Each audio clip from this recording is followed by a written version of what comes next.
Hugues Michel Albert Carré est le fils d'un négociant de Strasbourg, Henri-Simon-Marie Carré et d'Émilie Epp. Il est élevé dans une fratrie de 5 enfants.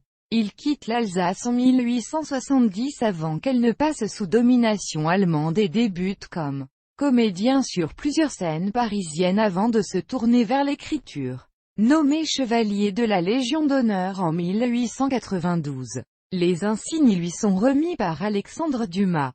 Il est directeur artistique du Cercle d'Aix-les-Bains pour la saison d'été avant d'assurer la gestion du théâtre du Vaudeville de 1885 à 1898, puis du théâtre du Gymnase avec Paul Porel de 1894 à 1898. Le Guide Paris-Parisien, qui le considère en 1899 comme une notoriété de la vie parisienne, lui trouve un goût artistique très distingué. Albert Carré prend la direction en 1898 de l'Opéra-Comique dont il inaugure la nouvelle salle, place Boieldieu. Il y crée entre autres Péléas et Mélisande, un opéra de Debussy qui fit scandale par sa nouveauté de style.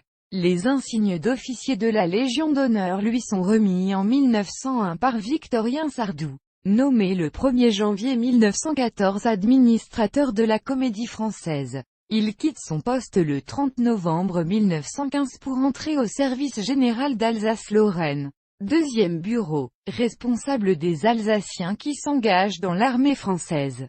Il termine la guerre avec le grade de lieutenant-colonel, élevé à la dignité de commandeur de la Légion d'honneur.